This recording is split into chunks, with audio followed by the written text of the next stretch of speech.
This is DibTech Talk, a show where we make sense of all things cybersecurity for the defense industrial base. It was good cyber hygiene that enabled the SolarWinds attack. Backdoors were inserted into unsuspecting networks through what seemed to be a routine software update.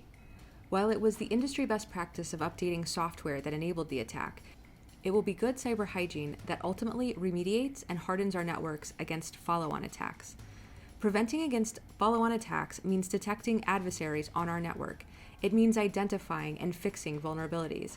Malicious cyber actors can hide in your network for weeks and months, and only through proactive cybersecurity practices will you ever begin to root out the threat.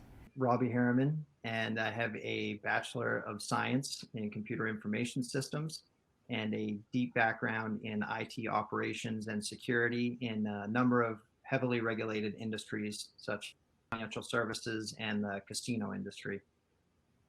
That's amazing. So, especially with the casino industry, I feel like they would want to know a whole lot about their vulnerabilities.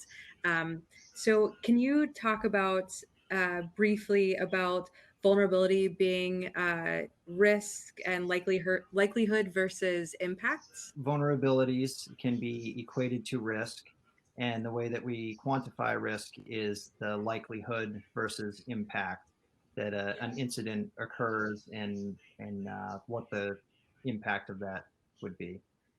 Yeah, so I mean, essentially, when we're talking about the SolarWinds attack, the vulnerabilities are equated to risk, and there's risk associated with risk being the likelihood versus impact, and there's risk associated with not patching devices, which is why we always recommend patching.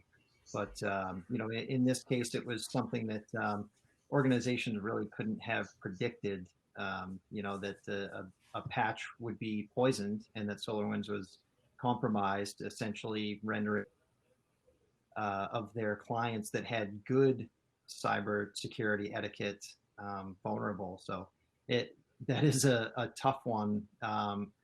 But again, at the end of the day, it was a vulnerability that was introduced to environments, and a penetration test is a good way to demonstrate risk. So you can say all day long, we have great policies and procedures. We're aligned with a cybersecurity framework, but unfortunately, that doesn't always add up to the security posture that you want. So a penetration test is a good way to demonstrate that risk and determine, okay, these policies and procedures we have in place, even beyond an audit that can pick a sample or an example of one, we're checking to see, are these things actually open and vulnerable? Can we pick at them? Can we get in? So when you talk about vulnerability scans, what exactly is a vulnerability scan? Is that something that you physically have to do? Is that a software? Can you walk us through what that is? Yeah, so it's important to distinguish first the difference between a vulnerability assessment and a vulnerability scan. So a lot of people will assume that a vulnerability scan is a vulnerability assessment, but there are vulnerabilities that exist outside of what a scan is going to detect. So that's the first distinction that I'd make, and a vulnerability very helpful from a technical perspective. You can run a tool like Nessus, which will, an automated tool that will search for vulnerable assets in the environment. So devices that are unpatched, that are misconfigured, misaligned with best practice, and let you know what those devices are. And beyond that, there's some built-in functionality, typically with these scanning tools, that will, at a high level at least, associate risk with those vulnerabilities. So that's kind of what a vulnerability scanner is and does. But a vulnerability assessment can kind of go beyond that and utilize multiple technical tools, as well as looking at things like physical vulnerabilities that a scanner is not going to pick up on.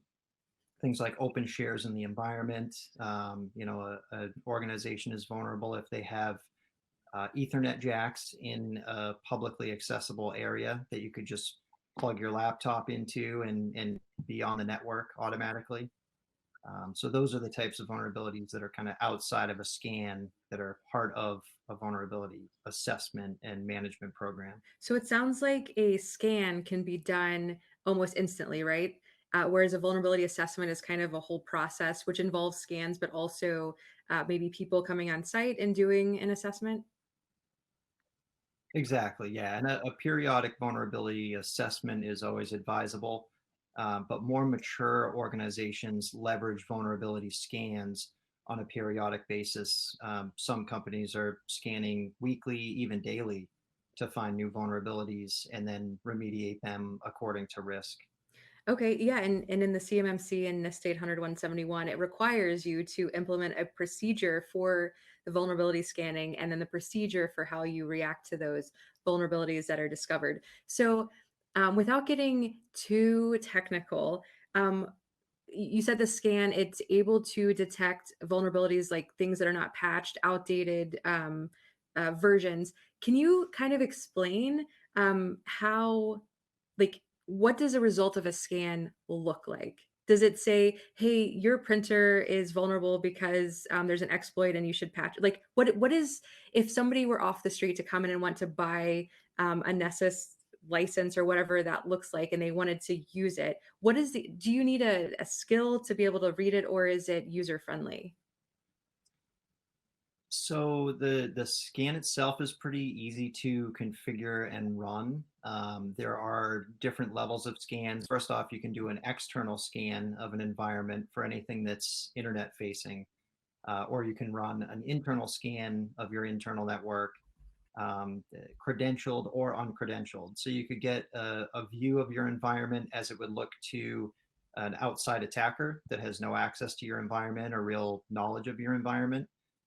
Or you can run a credentialed scan, which is going to give you deeper details on what the devices on your network are, what versions of software and firmware they have and are running, whether they're patched, whether they have services enabled that are vulnerable and legacy services that could be disabled that are leaving you open.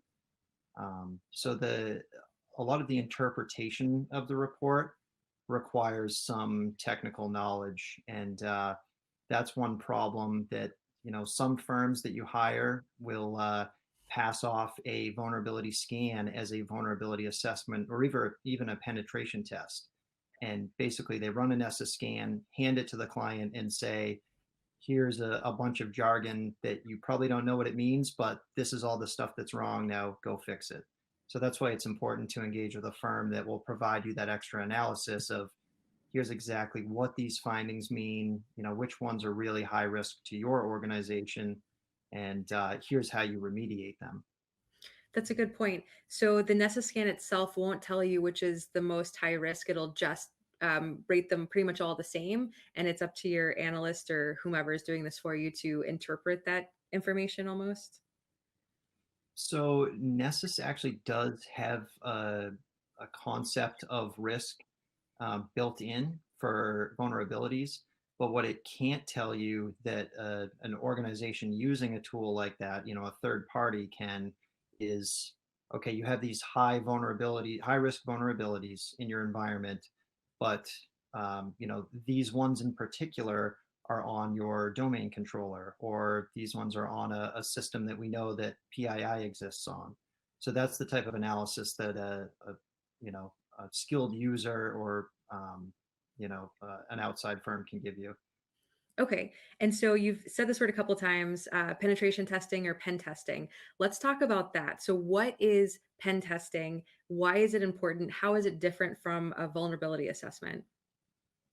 Sure. So penetration testing versus a vulnerability assessment or vulnerability scan is the difference is identification versus exploitation. Hmm. So in vulnerability assessment, we're just looking to see how are you vulnerable, what are those risks, and what are those risks rated. In a penetration test, we include that as a component, but then take it a step further, exploit those vulnerabilities to gain a foothold in your environment and simulate what an attacker would do.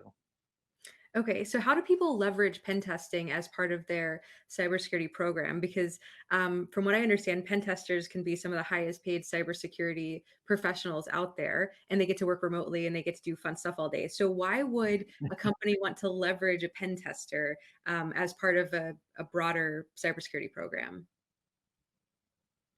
Sure. So the benefit of a penetration tester is contrary to higher level assessments like IT general controls review or simple regulatory compliance, things like that. Penetration test really gives you a view into how things are actually configured and implemented in your environment and how vulnerable you are to an attacker. And there are components of a pen test that go beyond the technical configurations and exploitations associated with those vulnerabilities and can get into the people element too. So the scope of a penetration test is very important to be able to uncover which areas those most vulnerable problems lie. One of them being people, which gets into the social engineering. Contrary to technical vulnerabilities, which are exploited with technology, social engineering is exploiting the human element and using vulnerable people and exploiting them to gain a foothold in an environment. So the standard ways of doing that are through phishing emails or spear phishing, which will target a What are the specific differences between spear individual. phishing and phishing emails? Sure. So phishing is more general and generic. Sending out a wave of email messages that go to all employees, trying to get them to click on a bad link that may infect their computer or gain an attacker foothold in an environment. Spear phishing is identifying a specific individual and any more specific information about that individual, their role, their personal life, and a targeted attack on that individual through social engineering to gain access. Okay, so sorry to interrupt you. You were talking about exploiting vulnerable people, so with either phishing or spear phishing. So what are some other ways that can be that people should be on the lookout for? Yeah, so vishing is another one, vishing with a V, which is voice phishing. So in that case, you would call an individual and say, I'm from the IT department. I need your password to be able to update your laptop or something like that. I need your credentials. And it's surprising how often people are able to fork over that information. So how should somebody protect themselves against that? Should they be asking for a bit of information to verify the caller on the other end?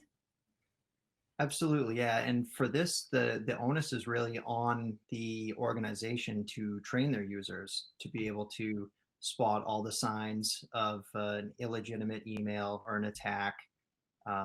Provide employee awareness training because as individuals living and operating in this new world of technology, we're responsible. I'm responsible for my Facebook account, my Instagram account, but an organization assumes the risk of those individuals and those vulnerable people, and therefore is responsible for providing them with training and enforcing things like an acceptable use policy and saying here are the things that are appropriate to do in our environment and here are the things that are not. Okay. So what are Hopefully some that answered. Yeah. Um, I love the topic of social engineering because it's done in many different disciplines, not just cybersecurity, right? In the intelligence community. What are some, and if it's okay if you don't have any examples, but do you have any examples of really creative social engineering attacks that you may have either seen or tried to perpetuate yourself? Absolutely, yeah. So our penetration testing team uses tricky tactics and dirty little tricks to phish credentials from end users. One of them is we've actually registered doppelganger domains. So if there's a company that's acme.com, we would purchase acme.net And we can even take it a step further, create email addresses that are at acme.net, send it to users that work for the Acme company at acme.com, and a landing page that replicates the organization's landing page.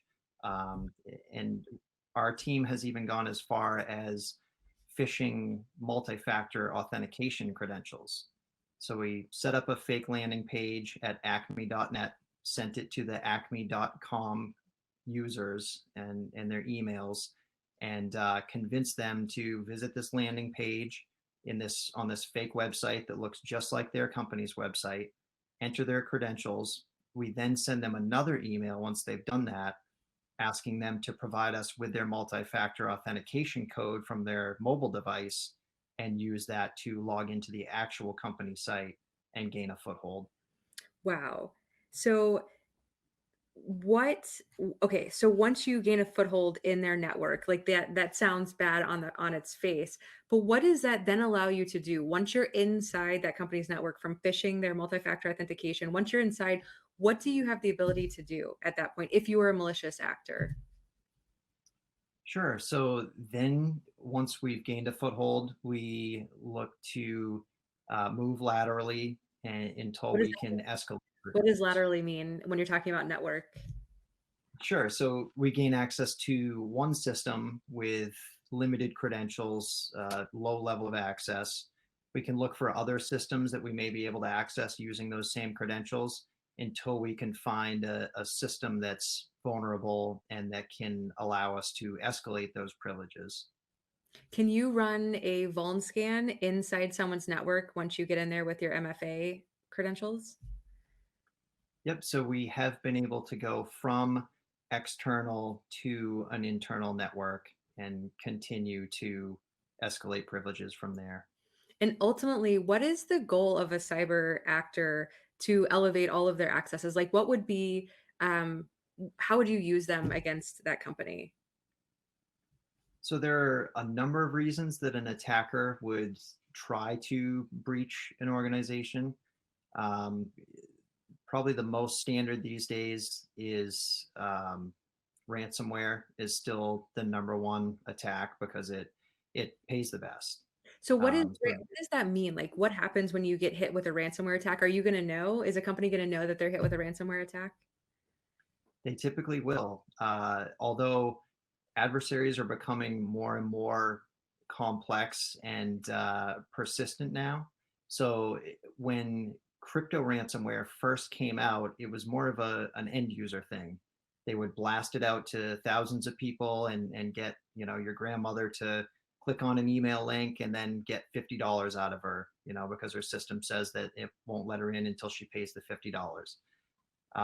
But now there's actually organized cybercrime where these organizations will, plot and take their time and use advanced methods to scope out a, a company, a target victim, and learn what it is they do for business, what their habits are, their schedule, and look to take over their environment in a way that will basically leave the company no choice but to pay the ransom. So they're looking for huge payouts, in the six figures and more. And in those cases, they're taking their time. They could be in there for months, sitting undetected, waiting for the right time to say, okay, we know on this particular long weekend they're going to be out of the office. They're going to be less likely to respond quickly. We know their incident response. We know who their security operations center is.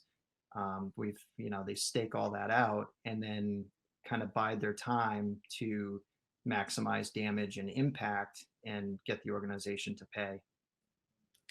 So that's terrifying. Um, so let's say, like, so now that you've terrified literally everybody that's watching this who hadn't thought about any of this, how can they detect or how can they find out if somebody's in their network, right? Especially if you have limited manpower and you don't have the in-house capability. How should people be thinking about detection? So let's say we can't prevent, especially with the solar winds, right? Um, the SolarWinds compromised installed backdoors into everybody's systems, and I still don't think we know the total fallout from all of this. So now that everyone has a backdoor built in, how how do we find out if somebody's truly inside of our network? What are things that we can do? Sure. So any good cybersecurity program, all of the frameworks out there typically align their approach with the cyber attack kill chain.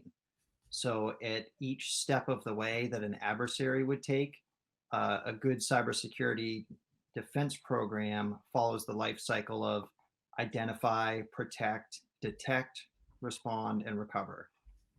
So in this case, once an attacker is in, a lot of the times the detection doesn't happen until it's too late, until the company's been notified that they're in there, and then they need to go into respond and recover mode. So um, I guess the best defense in depth of having a framework that builds controls at each stage of that attack kill chain. So you've got a control to compensate for any one of those things. So as they're doing their preliminary work on your organization, they can't go out and use an open source intelligence tool like Shodan to find out everything that you have in your environment, what's facing the internet, what versions you have, who your employees are, what their roles are, and then the protection. You get into things like antivirus and firewall and detection. You've got monitoring controls, things like log analysis and review, having a SIM in place What's a to. SIM? Can you talk about what a SIM is? So a SIM is a security information and event management system. So this is basically an aggregator and real-time analysis tool for network traffic and activity. So, in your professional opinion, and this is going to seem out of left field, is a SIM solution necessary for the CMMC level 3? A SIM is necessary.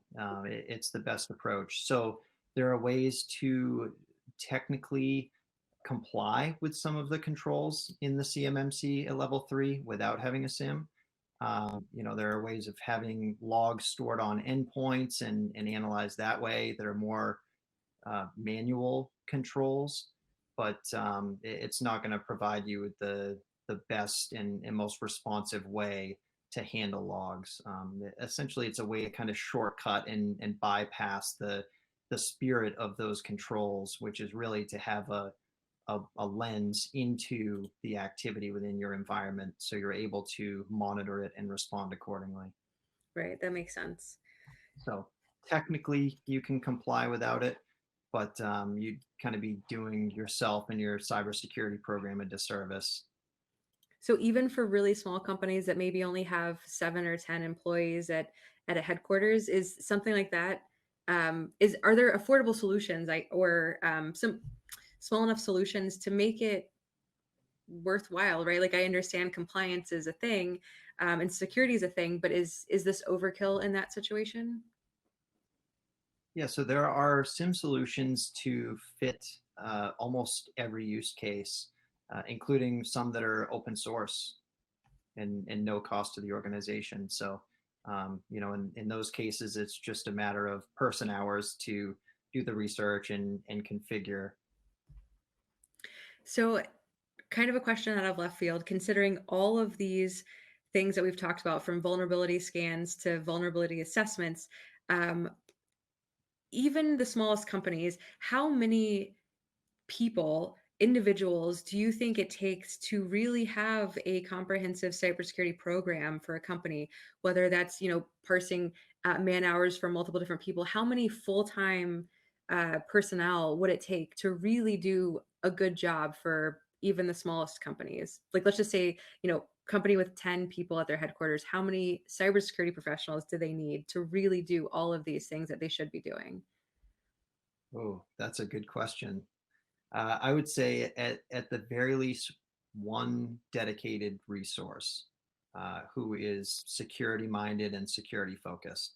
So the problem a lot of companies, especially smaller companies, have is that they employ someone that's kind of their designated catch-all IT person. So they become the IT manager, director, operations, and security. So you could get away with one individual dedicated to security, but they would really have to be focused on that rather than kind of shared with operations, application development, the kind of wears all hats person. Yeah. So when it comes to like a larger organization that maybe has multiple servers, what is, if you could build the dream cyber team, who would you have on your team? And what different functions would they have? If you were to advise a client who had a ton of money, how would you tell them to structure their team? Yeah, so I think CISO is an important person, Chief Information Security Officer, to oversee an entire security program. That would be a key role. And then, depending on the size of the organization, people that are able to implement the technologies required to not only meet regulatory requirements, but to actually build a strong program, through implementing the technologies that are identified and rolled out in the environment, and being able to respond to the constantly changing landscape and respond to cybersecurity threats on a short-term basis. So you need the people that are day to day looking, monitoring, catching this stuff, and then the people that are implementing and staying on top of keeping the program going. So is IT in fact the same as cyber? Should a company make that distinction without a difference, or is there truly a difference between your IT and your cyber team, cybersecurity team?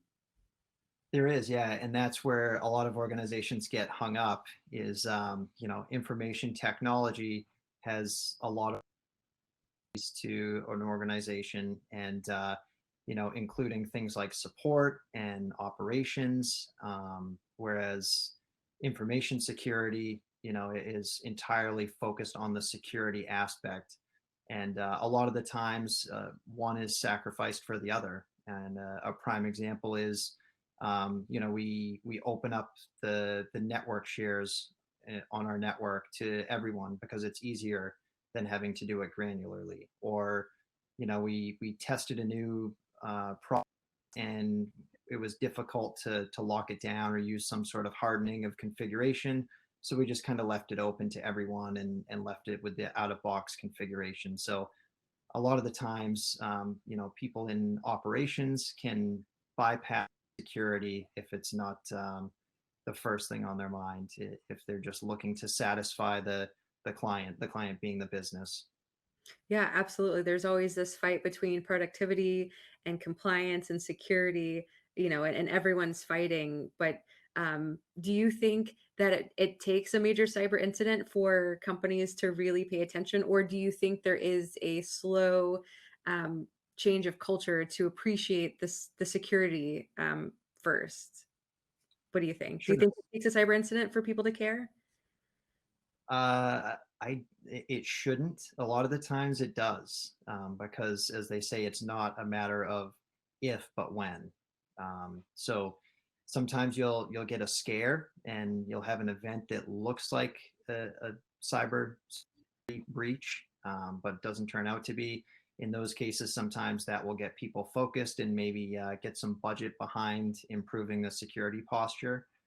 But it's important to be able to learn from others' mistakes and say, okay, we haven't been breached, but we've seen other people in our industry get breached, and we've seen these companies go belly up within a couple of months because they just couldn't sustain afterwards. So So I want to come back to this point about having a CISO, a chief information security officer, and then also something you talked about, which is getting money behind it, right? So it's not just about having a CISO, but having their boss, the CEO, and other senior leaders in an organization, right, to get buy-in, because the CISO can be as security minded as she wants to be, but without the senior leader buy-in and the funding, right, it's hard for CISOs to get stuff done. Is that your experience working with CISOs? it, Typically, yeah, it's the plight of the CISO is that information security is a drain on revenue. And IT in general is not a, unless you're an IT company, typically IT is kind of the forgotten son of the business because they're not generating revenue, they're just pulling from it. And especially in the older industries, things like manufacturing, it's a very difficult thing to communicate to leadership that cybersecurity is so important when you have people that are, engineers. They're working on machinery and equipment every day, because at the end of the day, uh, is focused on how is our production, and IT is just kind of an afterthought, and security is barely even on their radar after that. Do you have any advice for senior IT leaders or potential CISOs? Advice on how they should talk to their leadership? Like having to acknowledge that it is a drain on revenue, it's not a revenue generating activity. But what are some key things that they should be messaging to their leadership before there's a cyber incident, right? Like they don't want to get money because there was an incident. But do you have any advice for these senior leaders for how they should talk to the C suite about it? Yeah, so I think actually introducing a third party is a good way of doing that. And I recently had a conversation with a CISO who was in that position where she had expressed concerns repeatedly to leadership, and it was falling upon deaf ears.